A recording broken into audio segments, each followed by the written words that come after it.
people, but there's a right way and a wrong way. And today, Tracy is with us to talk about how to do this in a non-spammy way. So I'm excited to talk about this specific to LinkedIn, because Tracy, your specialty really is all about the LinkedIn platform predominantly, correct? Yeah, it is. Although I've been doing marketing for, I don't know, 40 years, LinkedIn's been my specialty for about the last 6. Is that right? And what prompted you to want to specialize mostly in LinkedIn? The honest answer is I got fed up with Facebook and I just decided to give LinkedIn a go. So I did a couple of training courses and took the best of those and put it with my existing process I've been using for 25 odd years. And it worked for me. So I thought, if it works for me, it should work for my clients. And so I gave it a go, and it did. And here I am 6 years later. I love it. What a great story. I think you and me and maybe other people are a little bit frustrated, maybe not just with Facebook, but some of the other platforms. And I have to tell you that for me, especially in this moment in time in 2023, I really feel like LinkedIn is my main platform. And that wasn't always true in the past. I had been more Facebook, maybe Instagram and others, but I don't know. There's a special thing going on in LinkedIn, and I'm really jazzed about it. Yeah, I mean, I just believe that you should go deep on one platform rather than try and cover off every single platform, because we can't be in all different places, at the same time. And, each of these platforms have got, they seem simple on the surface, just post and go, but that's not how it works. That's not where the real magic happens. Yeah, I agree.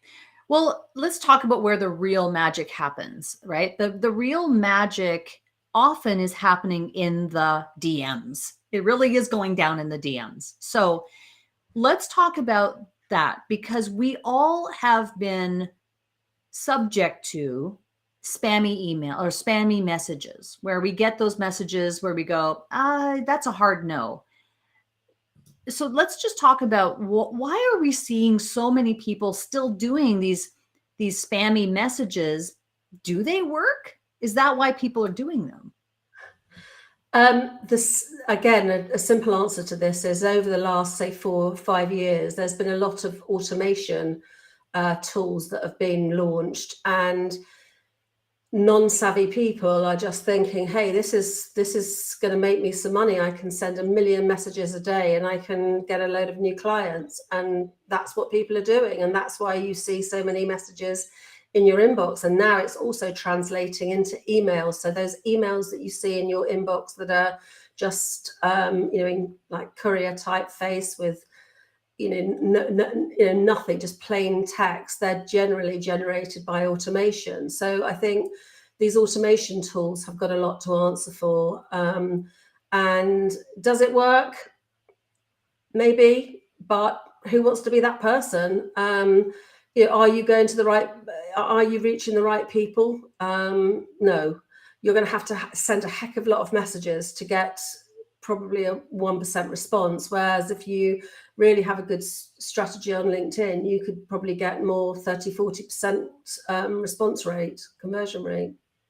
Yeah, there's a big difference. And I don't really want to be that person. I believe in authenticity and building relationships. I do too. And I just want to be upfront and confess something. Is that okay? Go for it. Confess this to you, confess this to the audience who are watching the video, listening to the audio, or watching the video, yeah, listening to the audio. I don't remember what year this was. It might have been early 2020 or 2021. I hired a lead generation company to do some automated messages on LinkedIn. Great person, great people. It was fantastic. And there was a process of going through crafting that cold outreach message in such a way that would still be in my voice.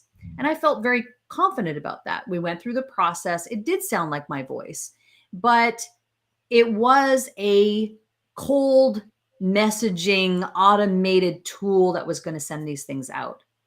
So I bought into this and I said, okay, well, let's give it a try. And I would say after about a month or so, I just wasn't feeling it. I just knew instinctively that this was not the right direction. Mm. And I pulled the plug on that and said, no, I'm not going to do that. I'm actually going to go about this in a more authentic way going forward. Here's the bad part. In the process of that month, a lot of those automated messages went out to a whole bunch of people, and they're stuck in the message thread now, and I can't delete them. Oh. So I recently had an incident where I met someone who I really wanted to build a relationship with and meet and impress. And I went back and realized, oh no, he was sent one of those automated messages back in early 2020. I can't delete it. So now I'm going to try and continue this conversation with him. He can go back to the beginning and go, why would you have sent that out? And again, my confession is I've done the same thing, and I did, and when I see the messages that I used to send, I am embarrassed. They're not bad, but they're bad by today's standards because things have changed. When I started 6 years ago, the inbox was the place to get new clients. I'd connect with somebody, I would start a conversation. They'd ask me, what it was that I did. They'd say, can we have a call? I'd get a sale. But now, it isn't like that. And I think, and then the automation came in. So obviously I tried it. I try everything myself before I ever recommend it to a client. So yes, I tried it myself. But time's moved on again where I'm refining my everything that I do actually, so what I would write today is not necessarily what I would have written even last year. So don't beat yourself up about it. It's absolutely fine. Well, thank you. Thank you for counseling me through that, because it took some counseling to, I was embarrassed and I thought, why did I do that? And I think that's really where we get to is, why does anyone do that? It's because we want clients. We want to find a way to be able to do this at scale. And Okay. so Yeah. it comes from a good place, right? It comes from a place of wanting to serve more people and feeling really confident about what you do and the type of transformation you can provide to other people. But there's sometimes a right way and a wrong way to do it. And I think a lot of it has to do with your own beliefs, your own values, and what you believe to be the right way of doing it. So I want to transition into how can we start non-spammy direct message conversations? What are some strategies and some best practices that we ought to know about before we start sending DMs in LinkedIn? Okay. So just to sort of set the scene a little bit is that if you can imagine you've got a regular networking event and you go into the networking event and you go, hey, everybody, it's Tracy Burnett here. I got this thing to buy. Are you interested? Everybody think you're totally mad and think, who is this person? Just, I've never seen her in this meeting before. Whereas if you went in and you went up to people and shook their hand and asked their name and what they did and showed interest in them, then that is a totally different scenario. And that is, I think, is where the magic is in building relationships. So obviously, initially, if you're sending out a connection request message, you probably haven't got any, they don't know anything about you. But one thing you could do, for example, I have a spotlighting list, a hit list of people that, I come across in my daily travels around LinkedIn. And I think they fit my ideal client profile. And so they go on my list and I'll check them out and I'll look at their posts. I'll comment on some of their posts over a short period. They then become accustomed to seeing my name. And then I will send them a connection request saying, hey, I've been really enjoying your content. And they know that I'm telling the truth. They know that I'm a real person. And it's not, that approach obviously isn't, you can't do that at scale unless you're on LinkedIn all day or you've got somebody doing it for you. But that is just so much more effective. And so you send the connection request, 9 times out of 10, they're going to accept. You send a thank you message and then some follow-up messages. But if you keep that thought of the networking event in mind, would you say in a networking event, if you wouldn't don't say it in a LinkedIn message. So I suppose the approach that I'm pushing is a very personal approach. And I'm always polite. I always try and make everything really pertinent to that person, obviously really professional.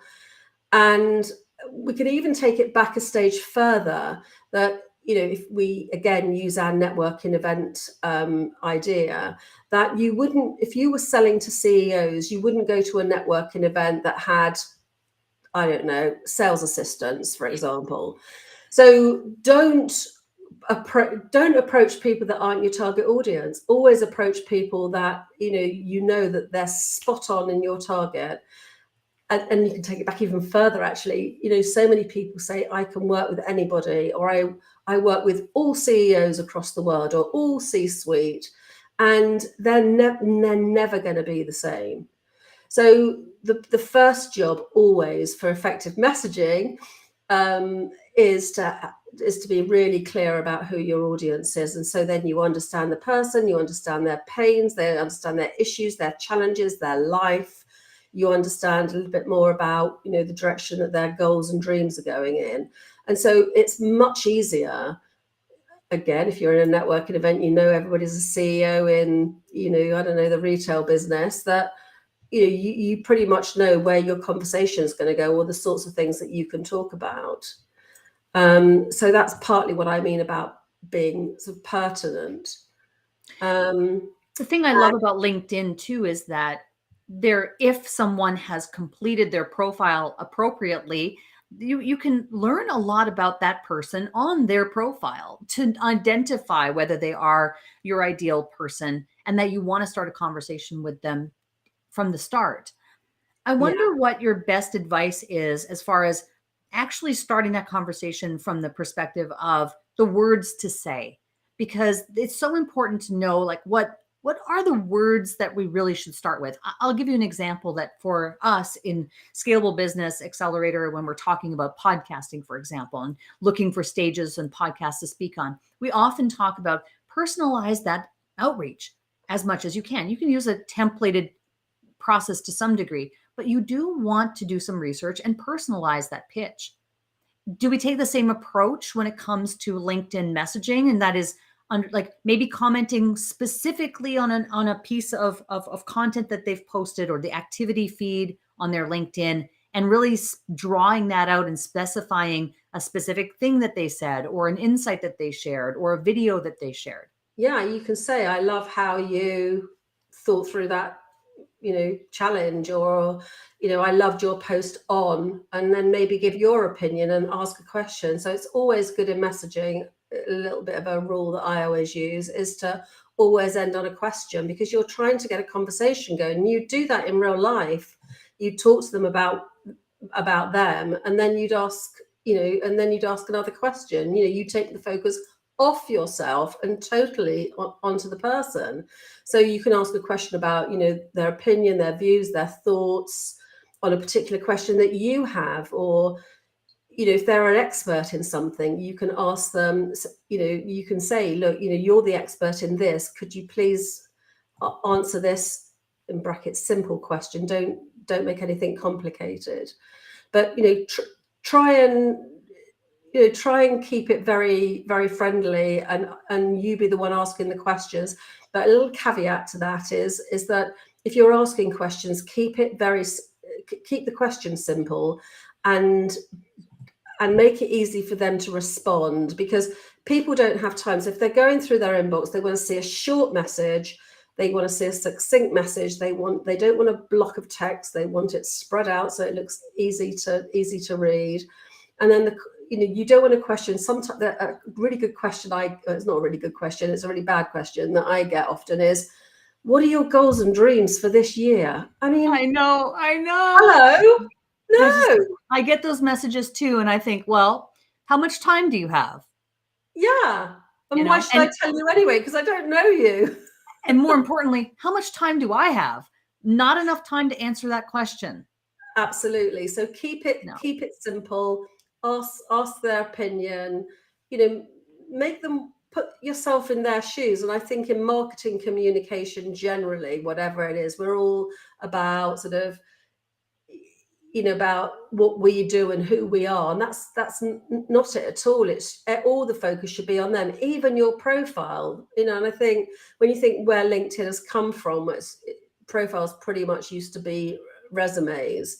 There's still a little bit of that lingering, but we want to talk to them, because as soon as they land on your profile, you want them to know, yes, this is for me, or this person's for me. Yes, they understand my market, or yes, they understand my business or myself, or this page has something of interest to me. Whereas if you're just talking about yourself, then that's not always going to happen. I want to ask you if you have a cadence or a schedule or a number of messages that you recommend that people carve out. Let's say, for example, you know that you want to make X number of new connections this month. You're going to need to send this many direct messages and block that out do 2 per day for the next week. What is a cadence, or do you subscribe to the idea of a regular cadence of sending messages out in order to get the results you're after? Yeah, I mean, if most of your marketing is done through the inbox, then you really do need to know what your figures are. So you almost turn that question on its head. How many new clients do you need? How many sales calls do you have to get that number of new clients? How many initial calls might you have to get to the sales call? How many conversations do you need to get started? So, and from that will come and what's your conversion rate as well, and from that will come the number of connections you need to make.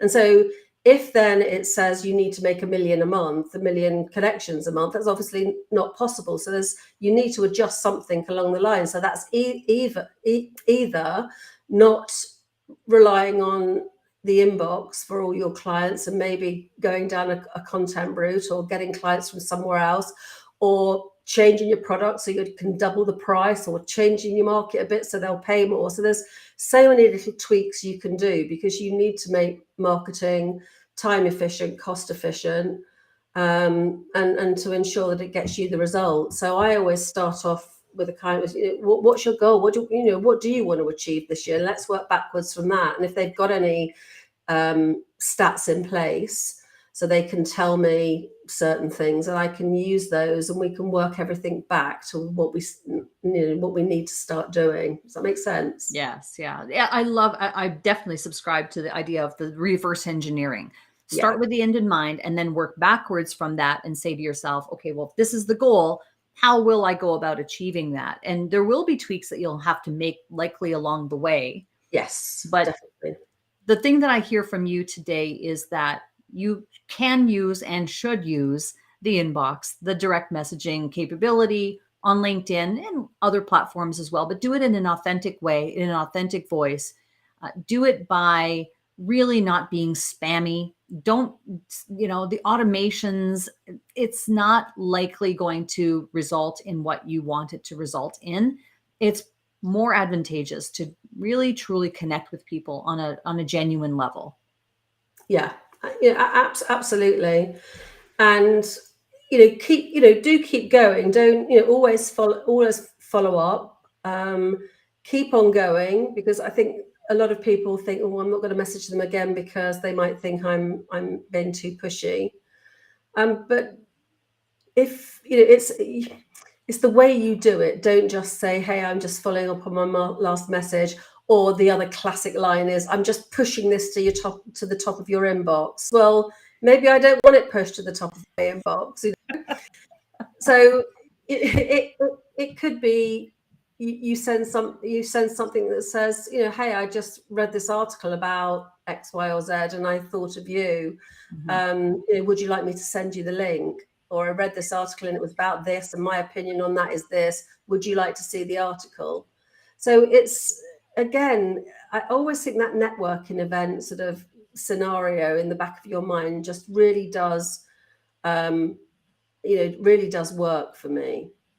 Yeah, I love that you painted that picture, because I think we can all relate to the networking event. We've all been to those places, and we would never likely conduct ourselves in direct messages the way we do at a networking event, or and vice versa, right? So it's making that work together and saying to myself, like, would I approach someone like this? Would I say these words? Is this how I would start a conversation if I was shaking hands with someone right now at a conference in San Diego?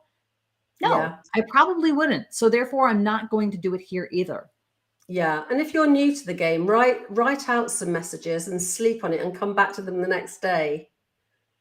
You know, it's just that sleep on it is just is so good, really, because you have, I don't know about you, but I have a feeling often, oh, that's not the right message.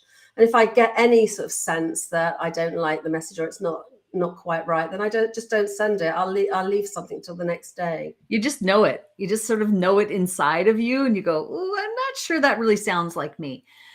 Yeah. Tracy, this is great. I love the tips that you've shared, and I do believe in the power of LinkedIn. I think there's just a quality group of people there, and there's so much to be said for it as a platform to make connections. And I'd love for you to share how people can take your quiz. Tell us about the quiz on your website. Okay, so you can find out whether you're a LinkedIn ninja or a LinkedIn learner. You just answer some questions, and then I give you a response depending on what your score is. And I give loads of advice and tips in about 2 or 3 emails following that. I'm a very practical, straight talking sort of person. So there's no fluff, and none of your time is wasted. It's something you can to put into action straight away. So yeah, I think you've got the link there. TracyBurnett.com. Yeah. And Tracy with an E. TRACEY. Yeah, if you go onto the homepage, there's a video on the right-hand side, and on the left-hand side, there's a link that you can use. Awesome. I love that.